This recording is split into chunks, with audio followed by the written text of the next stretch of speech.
Hello बच्चों, कैसे हो आप सब? Hope you all are fine.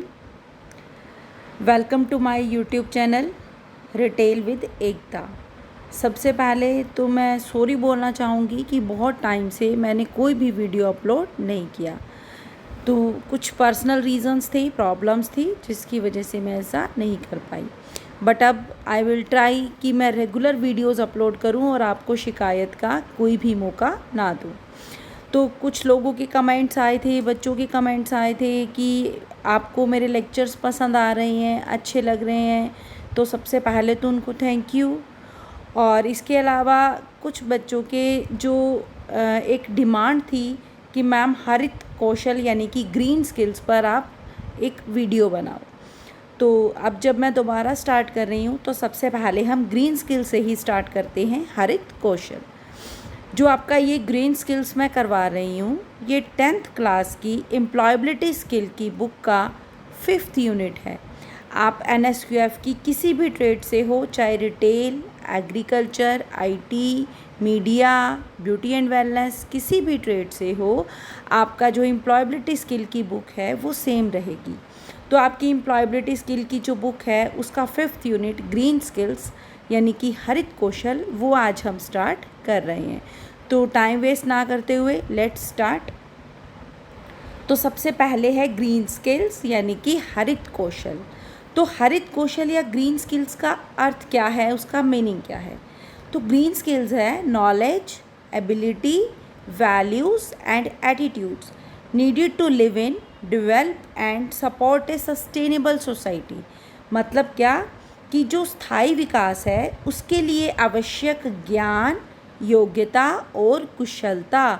मतलब क्या है, यहाँ पे ग्रीन जो है वो किससे संबंधित है? एनवायरनमेंट से, हमारे वातावरण से, हरियाली से। हरित कौशल तो कौशल होता है कुशलता, किसी भी काम को बेहतर तरीके से करने की योग्यता, उसे बोलते हैं कुशलता।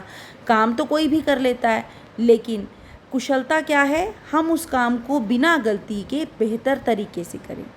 तो जो ग्रीन स्किल्स है या हरित कौशल है, उसका अर्थ है कि हम जो जितनी भी क्रियाएं हैं, जितनी भी एक्टिविटीज़ हैं, वो हम इस प्रकार करें कि हमारी हरियाली, ग्रीनरी या फिर हमारे पर्यावरण को, हमारे एनवायरनमेंट को किसी भी प्रकार का कोई नुकसान, कोई भी हार्म ना हो।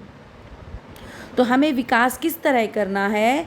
संसाधनों का प्रयोग इस तरह करना है, विकास इस तरह करना है, अपने अंदर ऐसा ज्ञान, ऐसी योग्यता और ऐसी कुशलता लानी है कि हम इस प्रकार विकास करें कि हमारे पर्यावरण को किसी भी प्रकार का नुकसान ना हो, हमारा जो पर्यावरण है, हमारी हरियाली है, वो सुरक्षित रहे। तो हमें जो ग्रीन स्किल्स की आवश्यकता क्यों है, हरित कौशल क्यों चाहिए हमें? क्योंकि there is relation between human and environment, यानी कि मानव और पर्यावरण में हमेशा से संबंध रहा है। क्यों संबंध है, क्या संबंध है? कि we all depend on environment for all the activities and to fulfil our needs. हम अपनी सभी क्रियाओं के लिए और अपनी सभी ज़रूरतों को पूरा करने के लिए पर्यावरण पर निर्भर हैं। कैसे निर्भर हैं पर्यावरण पर? सबसे ज़रूरी चीज़ क्या है ज़िंदा रहने के लिए? सांस लेना, ऑक्सीजन। आपने देखा है कोरोना में लोग ऑक्सीजन की कमी से ही मौत के मुंह में जा रहे हैं, है ना? तो ऑक्सीजन के बिना तो हम कुछ सेकंड भी नहीं जी सकते। तो ये जो ऑक्सीजन है, ये कहाँ से मिल रही है हमें? एनवायरनमेंट से। हमारा खाना, हमारी मेडिसिन्स यानी कि हमारी दवाइयाँ, सब चीज़ें हमें कहाँ से मिल रही हैं? वातावरण से, पेड़ पौधों से, ग्रीनरी से, हरियाली से। इसके अलावा पीने का पानी, वो हमें पर्यावरण से मिलता है। सांस लेने की ऑक्सीजन, हमारा खाना, हमारी दवाइयाँ, इसके अलावा हमारा घर बनाने के लिए लकड़ी, हमारा जो भी आप बाइक्स पे, कार्स पे घूमते हो, पेट्रोल, डीज़ल, वो हमें कहाँ से मिलता है? हमारे एनवायरनमेंट से। तो हम अपनी रोज़ की सभी क्रियाओं और सभी ज़रूरतों के लिए पर्यावरण पर ही निर्भर हैं।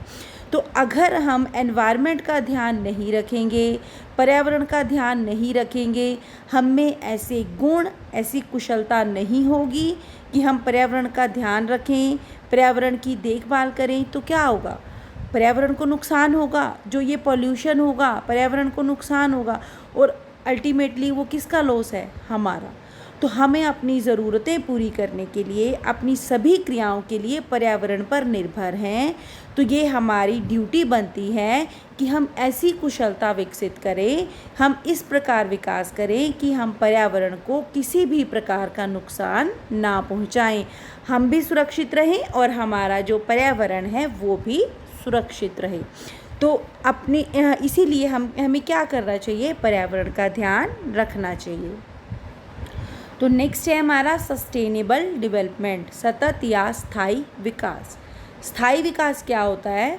Sustainable development is the development that satisfy the needs of present without compromising the capacity of future generations. मतलब कि भविष्य की पीढ़ियों का नुकसान किए बिना हमें अपनी वर्तमान की ज़रूरतों को पूरा करना है। मतलब कि हमारी जो करंट जनरेशन है, हम जो आज की पीढ़ी है वो विकास तो करे, लेकिन इस प्रकार करे कि जो हमारी फ्यूचर जनरेशन है, आने वाली पीढ़ियां हैं, भविष्य की पीढ़ियां हैं, उन्हें किसी प्रकार का कोई भी नुकसान ना हो।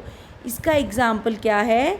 जैसे कि पानी है, कोयला है, पेट्रोल है, डीज़ल है, ये सभी संसाधन जितने भी हमारे नेचुरल रिसोर्सेज हैं ये सब लिमिटेड हैं, कम मात्रा में है, लेकिन हम उनका बिना सोचे समझे उपयोग कर रहे हैं। जैसे कि पेट्रोल है, डीज़ल है, अगर हम उसका बिना सोचे समझे उपयोग करेंगे तो हम आज तो विकास कर लेंगे, लेकिन हमारी आने वाली पीढ़ियां उसका इस्तेमाल नहीं कर पाएंगी। क्यों? क्योंकि हम पेट्रोल और डीज़ल के सारे भंडार को समाप्त कर देंगे, सारे भंडार को ख़त्म कर देंगे। तो पानी है, पानी के बिना हम जिंदा नहीं रह सकते, जल है तो कल है, लेकिन हम पानी का महत्व नहीं समझते, उसको लगातार बहाया जा रहा है, वेस्टेज हो रही है पानी की, जिससे कि पानी कम होता जा रहा है। हमारे पहले की पीढ़ियों ने पानी समुद्र में या तालाबों में, नदियों में देखा, उनका पानी इस्तेमाल करते थे। हम बोतलों का पानी इस्तेमाल करते हैं, तो आने वाली पीढ़ियां कहाँ देखेंगी पानी को? मुश्किल हो जाएगा। तो हमें संसाधनों को इस प्रकार प्रयोग करना है कि हम आज भी विकास करें, लेकिन हम अपने आने वाली पीढ़ियों के लिए भी संसाधनों को सुरक्षित रखें। आने वाली भविष्य की पीढ़ियों की क्षमता से कोई भी किसी भी प्रकार का समझौता ना हो। फॉर एग्ज़ाम्पल, हम अपने एग्रीकल्चर प्रोडक्शन बढ़ाने के लिए, अपनी फसलें बढ़ाने के लिए बिना सोचे समझे कीटनाशकों का इस्तेमाल कर रहे हैं, बिना सोचे समझे खाद का प्रयोग कर रहे हैं, लेकिन इससे क्या हो रहा है? हमारी जो मिट्टी की गुणवत्ता है, हमारी जो मिट्टी की कैपेसिटी है, फर्टिलिटी है, वो धीरे धीरे कम हो रही है। तो हमें क्या करना है? आज तो हम प्रोडक्शन कर रहे हैं, जितना हम कर सकते हैं अधिक से अधिक प्रोडक्शन कर रहे हैं, अधिक से अधिक उत्पादन कर रहे हैं, लेकिन धीरे धीरे हमारी मिट्टी की जो फर्टिलिटी है, उपजाऊपन है, वो धीरे धीरे ख़त्म हो जाएगा और जो वो मिट्टी है हमारे आने वाली पीढ़ियों के उत्पादन के लिए सही नहीं रहेगी। तो हमें ऐसा विकास नहीं करना, स्थायी विकास करना है, जिससे कि हम वर्तमान की ज़रूरतों को पूरा करें, लेकिन भविष्य की पीढ़ियों से किसी भी प्रकार का कोई भी समझौता ना करें। साधनों को इस प्रकार इस्तेमाल करना कि वो आने वाली पीढ़ियों के लिए भी सुरक्षित रहें। तो आज की क्लास में बस इतना ही। उम्मीद है आपको ये समझ में आया होगा। अगर समझ में आए तो प्लीज़ चैनल को सब्सक्राइब करें, वीडियो को लाइक करें। और अब हम डेली पढ़ेंगे डिटेल। जल्दी ही हम ये सारी एम्प्लॉयबिलिटी जो स्किल है, स्पेशली ये ग्रीन स्किल्स, इसको जल्दी से जल्दी ख़त्म करेंगे। Thank you.